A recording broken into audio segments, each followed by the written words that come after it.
Hello friends, कैसे हो? जी के 2020 यूट्यूब चैनल में आपका हार्दिक स्वागत है। दोस्तों, 8 मई के इस करंट अफेयर वीडियो को आप ध्यान से देखिए और बाद में आप सोचिए कि इसी तरह का करंट अफेयर का वीडियो आपने 1 साल तक के लिए देख लिया तो आपका जो सोचने का तरीका है वो बिल्कुल ही बदल जाएगा और आपकी आने वाली एग्जामिनेशन में करंट अफेयर का एक सिंगल क्वेश्चन भी गलत नहीं हो सकता, यह हमारा वादा है। और हर एक वीडियो के लास्ट में मैं आपसे एक क्वेश्चन भी पूछूंगा जिसका आंसर आपको नीचे कमेंट बॉक्स में देना है। और आज के वीडियो के क्वेश्चन की पीडीएफ फाइल नीचे डिस्क्रिप्शन में लिंक मिल जाएगी, वहां से आप डाउनलोड कर सकते हैं, पढ़ सकते हैं। तो चलिए स्टार्ट करते हैं पहले क्वेश्चन से। आज का पहला क्वेश्चन, हाल ही में किस राज्य में स्थित एलजी पॉलीमर प्लांट से स्टीरीन गैस रिसाव की दुर्घटना सामने आई है? तो कई सालों पहले मध्य प्रदेश की कैपिटल भोपाल में गैस त्रासदी हुई थी और मिथाइल आइसोसाइनेट गैस के रिसाव के कारण लगभग 2000 लोगों की मौत हुई थी। इसी तरह की गैस त्रासदी हाल ही में आंध्र प्रदेश में हुई है और स्टीरीन गैस के रिसाव के कारण लगभग 10 लोगों की मौत हो चुकी है और कई लोगों को अस्पताल भेज दिया गया है। और इसी बात को लेकर आंध्र प्रदेश सुर्खियों में था। तो आंध्र प्रदेश में कहां से स्टीरीन गैस रिसाव की दुर्घटना सामने आई है? विशाखापट्टनम में स्थित एलजी पॉलीमर्स इंडिया प्लांट से यह हादसा हुआ और रिसाव का कारण क्या था? स्टोरेज टैंक के अंदर तापमान में हुए परिवर्तन को इस हादसे का कारण बताया जा रहा है और स्टीरीन गैस के 3 किमी के दायरे में फैलने की वजह से 5 गांवों और लगभग 3000 से अधिक लोग प्रभावित हुए हैं। और स्टीरीन गैस का रासायनिक सूत्र क्या है? तो एग्जाम के पॉइंट ऑफ व्यू से यहां से क्वेश्चन निकल सकता है। स्टीरीन गैस का रासायनिक सूत्र है C6H5CH = CH2 और स्टीरीन गैस अत्यधिक ज्वलनशील कच्चे माल स्टीरीन का उप उत्पाद है और स्टीरीन गैस के 10 मिनट तक के निरंतर संपर्क में रहने से किसी भी व्यक्ति की मौत हो सकती है और इसी तरह का हादसा हाल ही में हुआ है आंध्र प्रदेश में।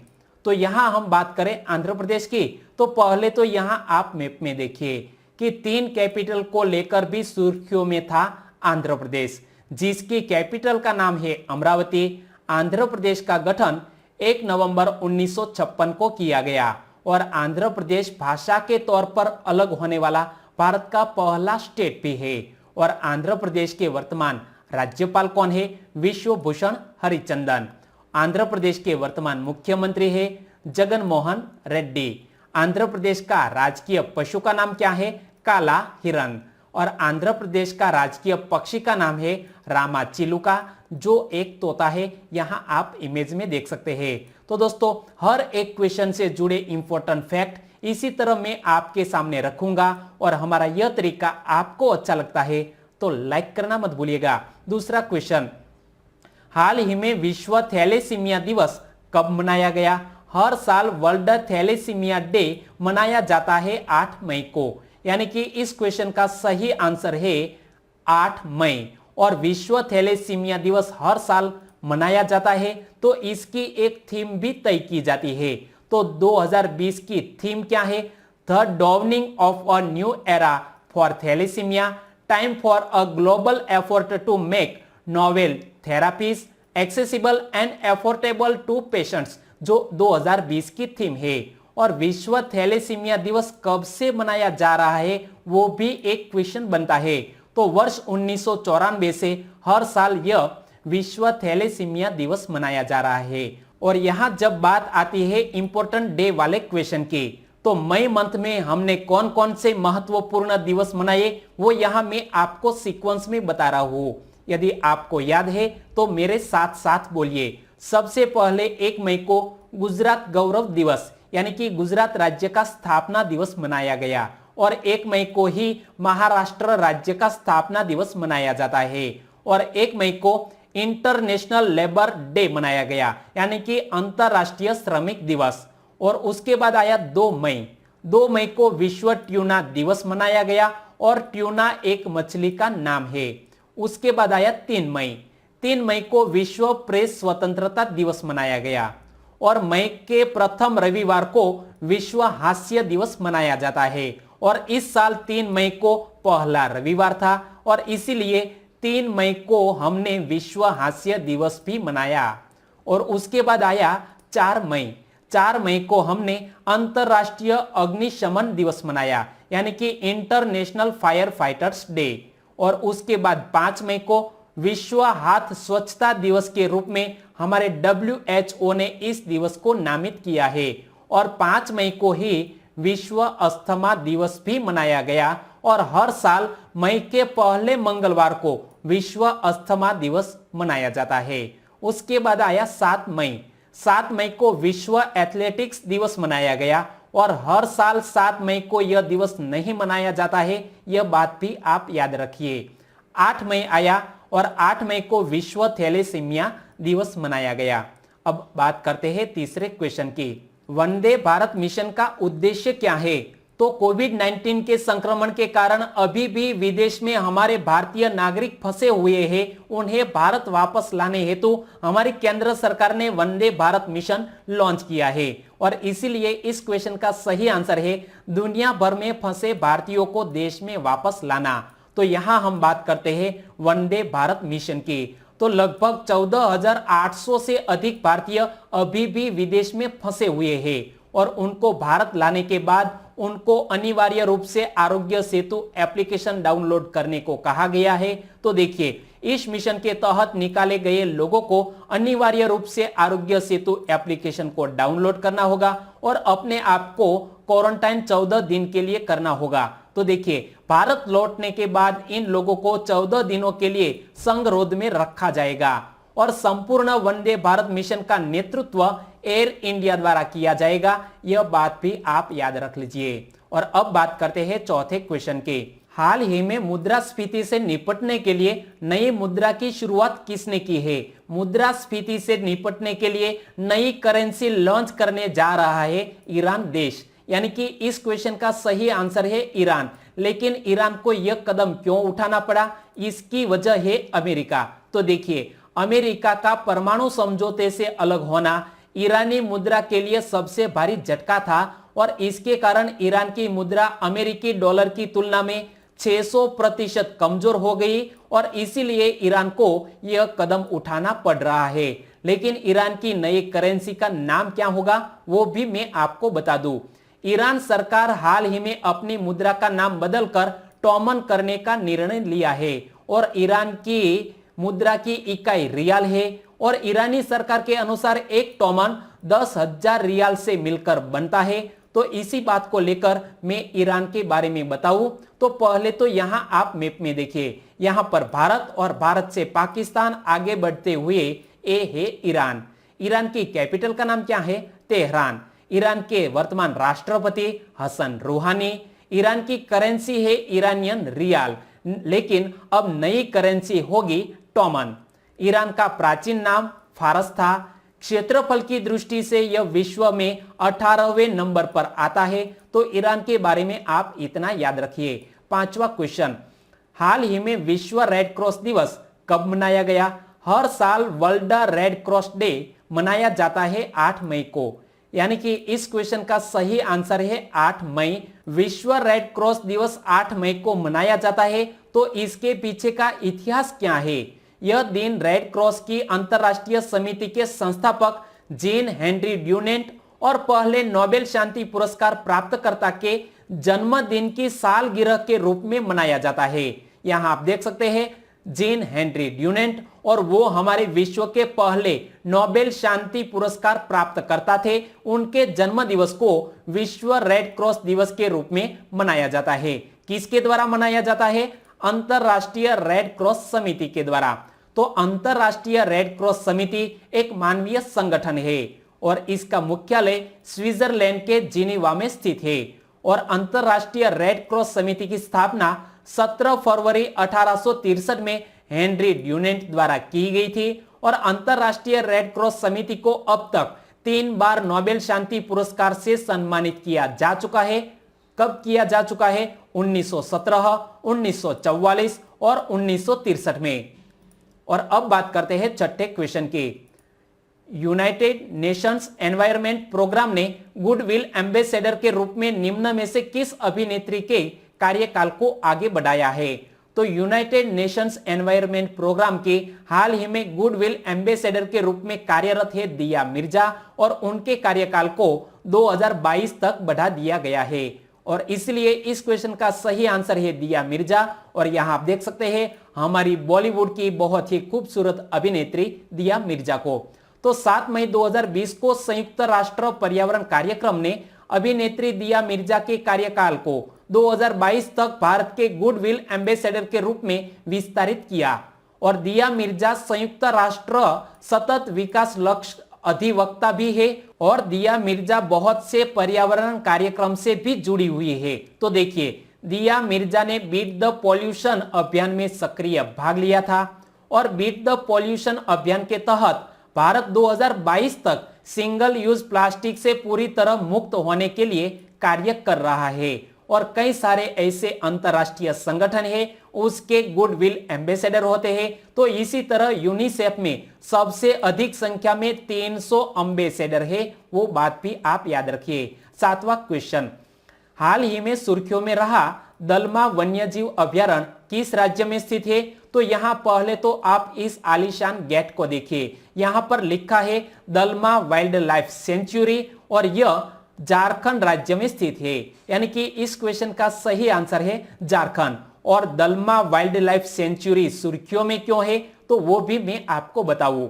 दलमा वन्यजीव अभ्यारण्य के वन अधिकारियों ने बताया कि 4 मई 2020 को पहली बार ऐतिहासिक रूप से विष्णु सेंद्रा पर्व के अवसर पर झारखंड में एक भी शिकार नहीं किया गया और इसीलिए यह अभ्यारण्य सुर्खियों में रहा। तो विष्णु सेंद्रा पर्व क्या है? विष्णु सेंद्रा पर्व झारखंड, ओडिशा व पश्चिम बंगाल के आदिवासियों द्वारा मनाया जाने वाला एक वार्षिक शिकार उत्सव है, लेकिन फिर भी एक भी शिकार नहीं किया गया है दलमा वन्यजीव अभ्यारण्य में और इसी बात को लेकर यह सुर्खियों में था। तो यह कहां पर स्थित है?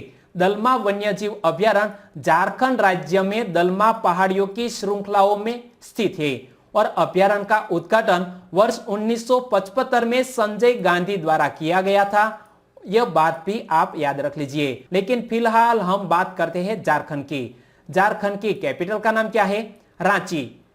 संपूर्ण भारत में वनों के अनुपात में प्रदेश एक अग्रणी राज्य माना जाता है और बिहार के दक्षिणी हिस्से को विभाजित कर झारखंड प्रदेश का सृजन किया गया था और झारखंड की वर्तमान राज्यपाल है द्रौपदी मुर्मू और झारखंड के वर्तमान मुख्यमंत्री है हेमंत सोरेन। और झारखंड का गठन कब किया गया? 15 नवंबर 2000 को झारखंड राज्य का गठन किया गया। 8वां क्वेश्चन, हाल ही में सुर्खियों में रहा नेत्रावली वन्यजीव अभ्यारण्य किस राज्य में स्थित है? तो एक और क्वेश्चन है जो वाइल्ड लाइफ सेंचुरी से जुड़ा हुआ है। तो यह Netravali wild life sanctuary Goa राज्य में स्थित है, यानी कि इस क्वेश्चन का सही आंसर है गोवा। लेकिन नेत्रावली वाइल्ड लाइफ सेंचुरी सुर्खियों में क्यों है? तो देखिए 6 मई 2020 को गोवा के मुख्यमंत्री प्रमोद सावंत जी ने नेत्रावली वन्यजीव अभ्यारण्य में पहली बार ब्लैक पैंथर की उपस्थिति के बारे में बताते हुए इसकी एक तस्वीर ट्वीट की और इसी बात को लेकर यह करंट अफेयर में आ गया नेत्रावली वन्यजीव अभ्यारण्य। तो देखिए नेत्रावली वन्यजीव अभ्यारण्य पूर्वी गोवा के सुंगुम तालुका में काली नदी के बेसिन में स्थित है और यह अभ्यारण्य लगभग 211 वर्ग किलोमीटर के क्षेत्रफल में विस्तृत है और ब्लैक पैंथर विशेष रूप से एशिया एवं अफ्रीका में तेंदुए तथा अमेरिका में जगुआर का मेलानिस्टिक रूप है और यह नेत्रावली वाइल्ड लाइफ सेंचुरी में हाल ही में पहली बार देखा गया और इसीलिए यह ब्लैक पैंथर सुर्खियों में रहा। तो यहां हम बात करते हैं गोवा की। तो यहां आप मैप में देखिए कि महाराष्ट्र और कर्नाटक से जुड़ा हुआ है गोवा। गोवा की स्थापना 30 मई 1987 को की गई और इसीलिए हर साल 30 मई को गोवा का स्थापना दिवस मनाया जाता है और गोवा की कैपिटल का नाम है पणजी। गोवा के वर्तमान राज्यपाल है सत्यपाल मलिक।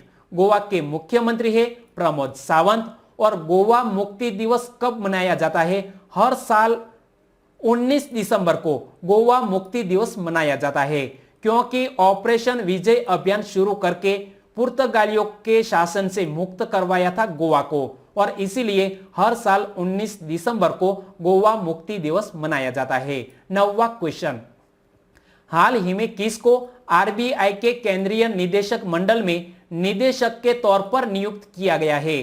तो रिजर्व बैंक ऑफ इंडिया के केंद्रीय निदेशक मंडल में निदेशक के तौर पर नियुक्त किया गया है तरुण बजाज को, और इसीलिए इस क्वेश्चन का सही आंसर है तरुण बजाज। तो यहां आप इमेज में देखिए तरुण बजाज को, वो हमारी रिजर्व बैंक ऑफ इंडिया के सेंट्रल बोर्ड के डायरेक्टर के रूप में अपॉइंटेड किए गए हैं। तो तरुण बजाज ने किसका स्थान लिया? अतनु चक्रवर्ती का।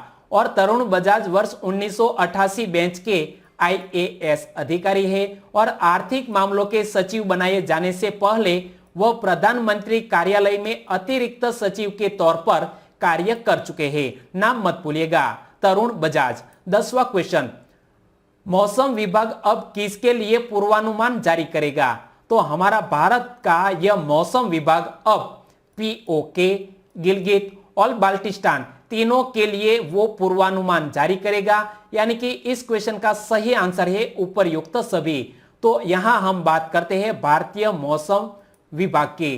तो यहां मैप में देखिए, यहां जम्मू कश्मीर, गिलगित, बाल्टिस्तान और पीओके तीनों के लिए अब वो मौसम संबंधी पूर्वानुमान जारी करेगा। तो देखिए, भारतीय मौसम विभाग ने जम्मू और कश्मीर, गिलगित बाल्टिस्तान, लद्दाख और मुजफ्फराबाद को जम्मू और कश्मीर के मौसम संबंधी उप प्रभाग में शामिल करना शुरू कर दिया है, और इसके साथ ही अब मौसम विभाग इन क्षेत्रों का मौसम पूर्वानुमान भी जारी करेगा। और इसी बात को लेकर आईएमडी सुर्खियों में था। आईएमडी का पूरा नाम क्या होता है? इंडिया मीटियोरोलॉजिकल डिपार्टमेंट, हिंदी में कहे तो भारतीय मौसम विज्ञान विभाग। और भारतीय मौसम विज्ञान विभाग की स्थापना 1875 में कलकत्ता में इसके मुख्यालय के साथ की गई थी, और लेकिन बाद में इसे 1905 में शिमला में शिफ्ट किया गया, और 1928 में पुणे और फिर 1944 में दिल्ली इसका हेडक्वार्टर स्थानांतरित कर दिया गया है। 11वां question, internet and mobile association of India की रिपोर्ट अनुसार कौन सा कथन सही है? तो इसी तरह के क्वेश्चन पूछ लिए जाने का ट्रेंड हाल ही में चला है। तो यहां हमें दोनों सेंटेंस को ध्यान से पढ़ना होगा। ग्रामीण भारत में सक्रिय इंटरनेट उपयोगकर्ताओं में 10% की वृद्धि हुई है। तो बिल्कुल सही सेंटेंस है, क्योंकि कोविड-19 के संक्रमण के कारण बहुत से महानगर और शहरों में रहने वाले लोग अब अपने गांव वापस लौट गए हैं। इसे रिवर्स माइग्रेशन कहते हैं। तो इसलिए ग्रामीण भारत में सक्रिय इंटरनेट उपयोगकर्ताओं में 10% की वृद्धि हुई। दूसरा सेंटेंस, ग्रामीण इंटरनेट उपयोगकर्ताओं की संख्या ने शहरी इंटरनेट उपयोगकर्ताओं को पीछे छोड़ दिया है। यह सेंटेंस भी बिल्कुल सही है, यानी कि इस क्वेश्चन का सही आंसर है ए और बी, दोनों कथन यहां पर सही है। और यहां हम बात करते हैं इस रिपोर्ट की। तो देखिए, ग्रामीण भारत में सक्रिय इंटरनेट उपयोगकर्ताओं में 10% की वृद्धि हुई, और ग्रामीण भारत में 227 मिलियन सक्रिय इंटरनेट उपयोगकर्ता है, जबकि शहरी भारत में 205 मिलियन इंटरनेट उपयोगकर्ता ही है, यानी कि शहरी के मुकाबले ग्रामीण में अधिक उपयोगकर्ता है। भारत में 5 वर्ष और इससे अधिक आयु के सक्रिय इंटरनेट उपयोगकर्ताओं की संख्या 504 मिलियन है। यह बात भी आप याद रख लीजिए। 12वां क्वेश्चन, संजीवनी एप्लीकेशन किसके द्वारा विकसित किया गया है? संजीवनी एप्लीकेशन आयुष मंत्रालय के द्वारा विकसित किया गया है, यानी कि इस क्वेश्चन का सही आंसर है आयुष मंत्रालय। लेकिन आयुष संजीवनी एप्लीकेशन को हाल ही में क्यों लॉन्च किया गया है?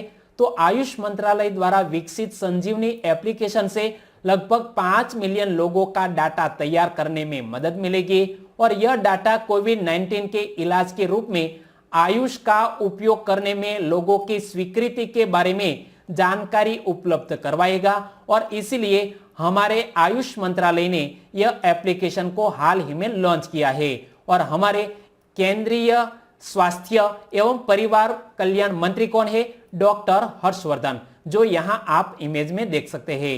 13वां क्वेश्चन, हाल ही में आयोजित global response international pledging conference का उद्देश्य क्या है? तो लगभग 40 देशों ने मिलकर इस वीडियो कॉन्फ्रेंस के जरिए global response international pledging conference का आयोजन किया और इसका हेतु था कोविड-19 टीका विकास के अनुसंधान के लिए धन जुटाना। यानी कि इस क्वेश्चन का सही आंसर है ऑप्शन ए। और कोविड-19 को लेकर वैक्सीन की खोज हमारे समूचे विश्व में की जा रही है और इसके ट्रायल भी चल रहे हैं, लेकिन अभी तक हम इसमें सक्सेस नहीं हुए हैं। तो देखिए 5 मई 2020 को लगभग 40 देशों ने एक ऑनलाइन शिखर सम्मेलन में भाग लिया जिसे global response international pledging conference नाम दिया गया, लेकिन इसमें रूस और अमेरिका ने हिस्सा नहीं लिया। और सम्मेलन की शुरुआत यूरोपीय संघ ने की थी और इस सम्मेलन में चीन के राजदूत द्वारा प्रतिनिधित्व किया गया था। और अब हम बात करते हैं पिछले वीडियो के क्वेश्चन की। तो पिछले वीडियो में मैंने आपसे क्वेश्चन पूछा था कि हाल ही में सुर्खियों में रहा पल्स ऑक्सीमीटर का सही उपयोग क्या है। तो पल्स ऑक्सीमीटर जो एक उपकरण है और इसका उपयोग मानव शरीर में ऑक्सीजन की मात्रा का पता लगाने हेतु किया जाता है। यानी कि इस क्वेश्चन का सही आंसर था ऑप्शन ए। और सही आंसर देने वाले हमारे सब्सक्राइबर फ्रेंड है शैलेश कुमार तबियाड़, सुमित मोकरिया जो जूनागढ़ से है, प्रियांक चौधरी गुजरात के सूरत से है। इन तीनों सभी दोस्तों ने इनका सही आंसर दिया है। और इसी के साथ साथ संगीता जाडेजा छत्रसिंह जी जो जामनगर गुजरात से है, विकास कुमार जलगोविंद चाक, वणकर नितिन कुमार जो अहमदाबाद से है और मुकेश कुकड़िया गुजरात राजकोट जसदण से है। इन सभी दोस्तों ने भी इसका सही आंसर दिया। इनके साथ साथ हर्ष अंतानी, भगवान राय और सुनील वसावा, इन्होंने भी इस क्वेश्चन के बारे में सही आंसर लिखा है। सभी दोस्तों को सही आंसर देने के लिए बहुत बहुत धन्यवाद। और आज की वीडियो का क्वेश्चन ए रहा स्क्रीन पर।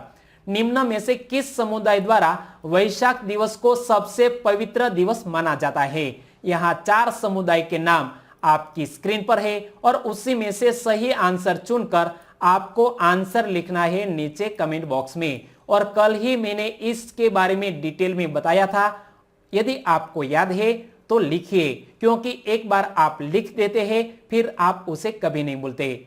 तो कल फिर मिलेंगे नए करंट अफेयर के साथ, तब तक के लिए टेक केयर एंड जय हिंद।